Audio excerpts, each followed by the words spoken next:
Og velkommen til vores nye galleri her på Jægersborg.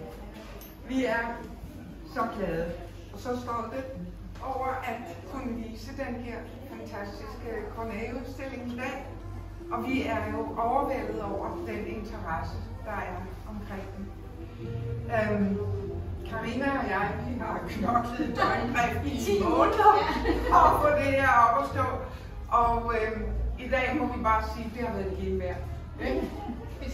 Se på alle de søde, dejlige gæster, vi har fået.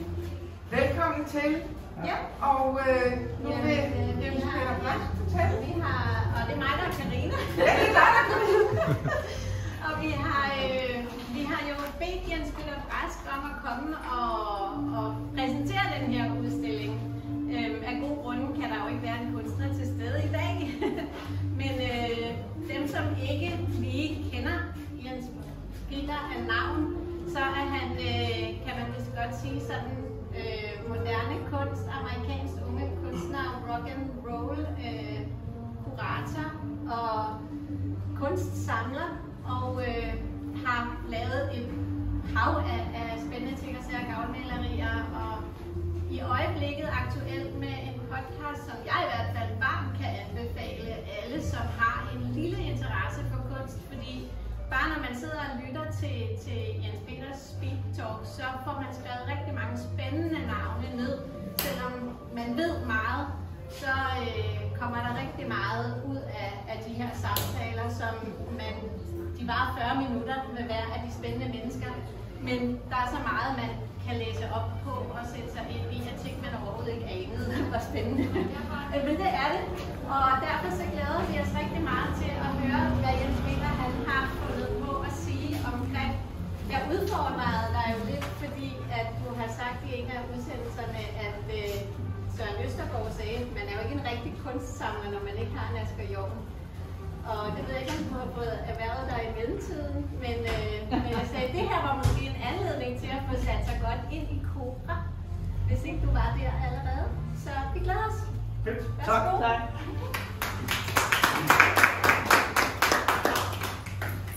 Tak fordi jeg måtte komme. Tak. Tillykke til Karina og Hanne med det flotte nye galleri.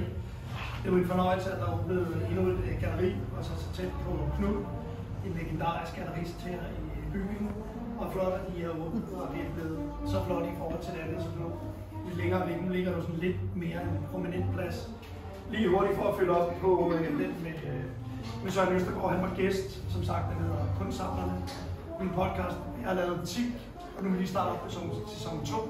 Og der kommer 10 nye, de bliver breaket hver år. Men sådan er det, vi sidder og taler. Jeg tænkte på, skal vi lukke døren for jazzmusik? Og vi sidder og taler jorden, og så siger Søren, at man ikke er en rigtig kunstsamler, hvis man ikke har jorden. Og det må jeg jo så erkende. På daværende tidspunkt havde jeg ikke et jorden, og så sagde jeg, så er jeg jo ikke en kunstsamler, så fik vi ligesom ryddet det af vejen til slap jeg for at sige, at jeg var kunstsamler i fremtiden. Klip til et par uger senere, så kommer sådan en pakke, og jeg tænkte, der har jeg ikke bestilt noget af. Og så ligger der et trykkeri i Paris, og de sendte mig så et tryk af Asger Jorn og en fin bog, som jeg fik kvitterfrit. Fordi de synes, det var synd, at jeg ikke var en kunstsamler. Så nu er jeg også blevet en kunstsamler. Så det er jeg naturligvis glad for. Men nu skal det jo ikke handle om mig. Nu skal det jo handle om en af Cobra-starterne. Cobra var en bevægelse, som står for Copenhagen, Bruxelles og Amsterdam, som var aktiv fra 1948 til 1951 med forskellige kunstnere, som gik frem. Vores danske Asger Jorn var ligesom hovedmand, der sagde, nu skal vi lave det her fællesskab, og kunstnerne skal arbejde sammen. Og vi skal hjælpe hinanden. Det var udover, man kan sige, at være et kunstnerfællesskab. Så lavede kunstnerne naturligvis deres egne værker, deres egne ting, men det var også for at hjælpe hinanden og sige, hvordan kan man lave på de metoder? Hvordan arbejder I sammen? Hvordan sælger I jeres ting? På daværende tidspunkt var der ikke så mange gallerier. Så det var også en måde at gå sammen. Man kan sige, at det var en fagforening, men en kunstnersammenslutning, hvilket er ret interessant. Og egentlig også skægt at tænke på, hvis man kigger tilbage og siger, hvor mange sammenslutninger eller Cobra, der er lavet siden. Der er stort set ikke lavet noget. Der er selvfølgelig en masse kunstnere, som har gået på akademiet og arbejder sammen og bliver venner osv. Corneille her kommer oprindeligt fra Belgien og flytter med hans familie til Amsterdam og går på akademiet i Amsterdam. Han kommer, når han er 12 år, så man siger, at han er hollandsk, men er oprindeligt fra Belgien. Han i en tidlig alder, da han er 28, starter Cobra-bevægelsen, og de går så i gang i de her 3 år. De var aktive med at hjælpe hinanden. Og det er jo interessant at tænke på med de her malere, hvor de alligevel, på trods af alle malere er jo, kan man sige, konkurrenter på den ene eller på den anden måde. Hvorimod det, der er rigtig meget i USA, når jeg overbesøger kunstnere i USA, så møder jeg en kunstner, og så siger den her kunstner, du skal møde min assistent, eller du skal møde min ven. Der er de rigtig gode til at give og hjælpe hinanden. Og det synes jeg et eller andet sted også, at Cobra var en del af den her bevægelse, at man hjælper hinanden. Det er ikke kun se mig, se min kunst, men se hinandens kunst og være gode til at hjælpe hinanden, hvilket vi rigtig var. Og på trods af, at de også lavede forskellige ting, så gør det ikke noget, at man er rigtig god til at hjælpe hinanden. Som vi har fået hjælp af Knud, skal lige indskydes, som har hjulpet os rigtig meget i det her. Ja, Knud Rode, som ligger lidt længere ned ad gaden. Og der skal I selvfølgelig også gå ned og se. Knud åbner også en udstilling i dag med pop art. Der skal I selvfølgelig også slå vejen ned forbi og se den udstilling. Det her er en udstilling, som vi kalder det, der hedder en retrospektiv. Og det er The Greatest of en kunstner. Og vi gik lige og kiggede på, der er værker fra cirka 77 op til 2004. Så det er sådan et rigtig bredt spektrum af Coneva, han har lavet af forskellige værker. Og hvis ikke I har kigget, så går vi lidt rundt og taler og kigger og ser om værkerne. Der kan I jo se, at der er alt fra... Jeg synes noget af det, han var virkelig stærk til. Det er, når han laver det her keramik. Og for mig, når vi kigger på det her værk, så er det også interessant at se, at jeg ser en masse Picasso i værkerne. Og hvis jeg også kigger herop og ser med fuglen, kæderne her, den han går ind og arbejder i strukturen i værkerne. Det er ikke bare en vase. Jeg tror godt, man kan det her en vase, du er kunstneren i død. Så jeg tror ikke, vi generer nogen med at sige. Men jeg elsker også det, at man kan bruge kunsten, hvis man erhverver sig den og putter vand ind og sætter blomster i den. Synes jeg, det vil være smukt. Jeg synes ikke, det er ødelæggende. Men man bruger den her. Den her vil jeg måske ikke lige servere pølser og snacks på, hvis man får gæster, men måske vil jeg sætte den op på væggen eller lægge den. Men den måde, han arbejder på, også i der står en stor keramisk værk, den gule, over hjørnet her, med ægget, og den her er fra 1999. Da Cobra bliver nedlagt i 51, flytter han til Frankrig, og mange af alle de værker, der kommer efter han flytter til Frankrig, er rigtig meget inspireret, at han begynder at samle på afrikansk kunst, og han bruger fuglene rigtig meget i hans værker, som jo er ret typisk her. Vi ser den her fine fugle, og alt hvad der sker, og den her igen strukturen, det der er i det. Man må ikke røre ved værkerne, det siger sig selv, men hvis man køber værkerne, må man tage dem hjem og røre ved dem. Det er fordi, der opfordrer nogen, men alle værkerne er til salg. Og igen, hvis I kigger på det her, et relief, en skulptur, og meget igen liv i den måde, det bugter på, som jeg synes, der gør det her, det ikke bare er sådan lige pænt skåret til, men den kunstner, der har stået og arbejdet med værker, man kan fornemme tingene i strukturen i værkerne, hvilket jeg synes er virkelig fantastisk. Også det her måde med, i nogle af de andre værker, der er rigtig mange kvinder. Kan vi gå herover til, han var også rigtig meget inspireret af Miro og Klimt. Det synes jeg er tydeligt, hvis I ser værkerne på endevæggene herovre, med de her forskellige kvinder, der ligger og står. Specielt også at værket helt over til højre giver sådan en rigtig god fornemmelse af hans kunstnerisk praksis. Det var ikke bare, at vi siger, nu laver vi et olie på lærred, vi laver keramik, vi laver reliefer, vi laver litografier, vi laver forskellige skulpturer. Og så noget af det, som jeg er måske allermest vild med, det er de her fantastiske træskulpturer, som står i vinduet her, som jo er håndskåret og bemalet i træer, som virkelig giver den her struktur, finheden, som også i mange af de her elementer, han brugte i hans værker, han formår at lave. Og igen om, nu har jeg ikke spurgt om nogen, men så er altså sådan en lille fin en op her. Og Would You Break the Bias, hvis jeg tager den her på stykker, så må jeg tage den hjem. Men igen, prøv at se, hvor fint den er med kvinden her, med fuglen, med de her ting, der står. Det er jo også det her, som jeg sagde, jeg synes er en af de ting, han virkelig også mestrede, når skulpturerne virkelig træder ud. Når man laver en skulptur, er det klart, at får meget mere tredimensionelle med, men det synes jeg også, man kan fornemme i hans værker. Det fine værk, der hænger her i midten, ligner I kommer ind, som jo ligner stof, men det er gouache, det er maling. på papir, så er der også noget, der ligner, at det er syet eller limet på. Og det der også skal ikke tænke på, at mange af de her yngre danske og amerikanske kunstnere var meget inspireret. De stadigvæk er kolleger, man ser.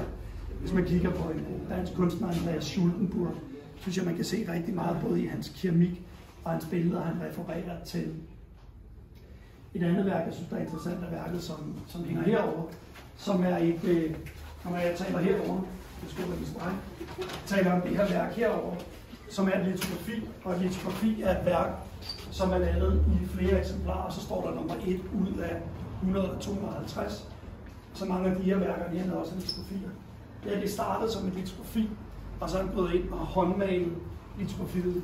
Så det er sådan set ikke et litografi, det er en original tegning. Rigtig mange af de amerikanske kunstnere i dag, de tager og tegner en tegning på deres iPad, og får printet det ud på et papir, eller på et lærred, lidt ligesom Warhol gjorde, så det er et silketryk, og så bemaler de på det. Og der var Corneo her, kan man se, meget før sin tid, den måde at gøre det på, og sige, vi laver et litografi, det kan være, at han ikke synes, det var færdigt, maler videre på det, og så får man grundelementerne. Så kan man sige, Warhol gjorde det videre fra en masse af de andre, har også arbejdet på det nu. Så jeg synes, det er uhyre interessant, den brede palette af alle de her værker, hvor meget han kan lave. Som sagt, jeg var inde på keramikken, jeg var inde på træteknik, hvis vi også kigger på den her fine skulptur, der er hernede. Altså, der er så mange spændende ting, der er så mange elementer i hans værker, der kan... Du må gerne løbe ind. Må jeg godt? Ja, du må. Kom med. Og det er et værk, ikke? Nej, nu skal du bare se. Nå. Det er jo et vinsæt, jo. Det er vinpotter. Og der er sådan der er en her. oplukker. Ja, det er det. Men den er solgt. Jamen, vi har et par stykker mere. Der er et par stykker med. Men altså, kunstskabskab, dialog.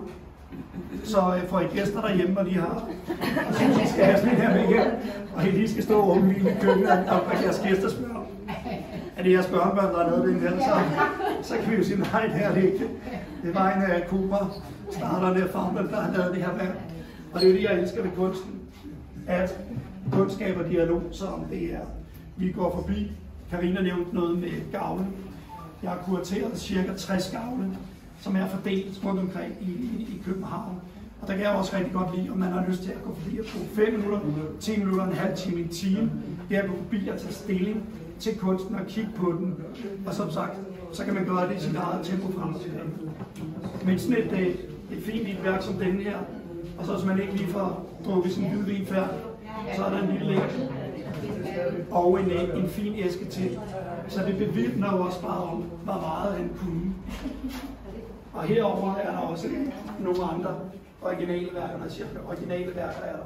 Vi talte lidt fra 44, men her var jo virkelig nogle af perlerne. Også jeg synes den her tid fra sådan slut 80-10 år frem, er det hvor jeg synes Corneo er stærkest. Og det synes jeg virkelig, man kan se i værkerne her. Og hvis jeg går tæt på her og kigger, Alexander Torborg, en dansk billedkunstner, der er repræsenteret hos Nikolaj Waldner nu.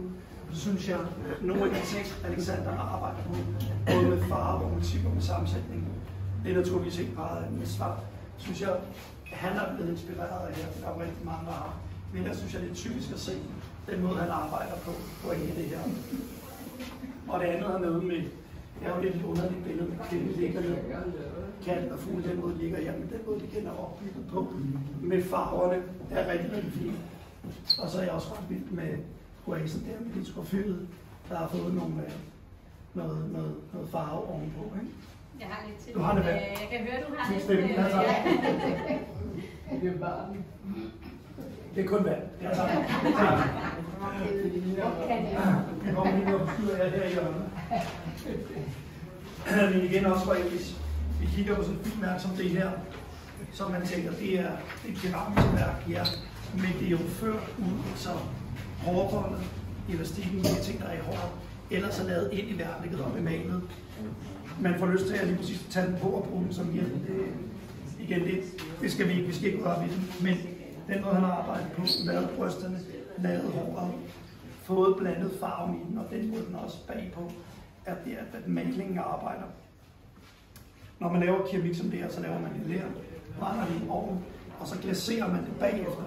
og glasuren bevæger sig når man brænder det. Så den måde, man ikke helt rigtig kan styre farverne, men det er blevet styret af det lys her, det går ud her.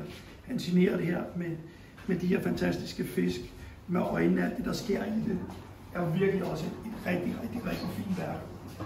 Hvornår blev det lavet? Jamen den her, det står i, at den er fra 99. Ja, nogle af dem står der på. Se, her er det 98. Men det var også det, jeg sagde, da jeg stod over. Det her, det er, hvor jeg synes, den periode, hvor jeg synes, han er rigtig stærk. Så er det klart, at trafikbrugen har han lavet over, så vidt jeg husker, over en periode 30 år. Så der bruger han, man siger løbende, det er nogle elementer, han går tilbage til. Men han tager jo rigtig meget om det. Trafikbrugerne eller keramikken tager han jo elementer fra hans værker og tager ud og gør dem tredimensionelle. Og det er jo det, som man jo desværre ikke kan se lige så godt i værkerne. Men det han formår at lave rigtig fint i de her værker. Men nu synes jeg, at hvis I ikke har været rundt at gå, I skal gå rundt og kigge lidt selv og nyde værkerne endnu mere. Og så er vi her, hvis der er nogen, der har lyst til at spørge om noget og snakke. Tusind tak. Jeg håber, I nyder.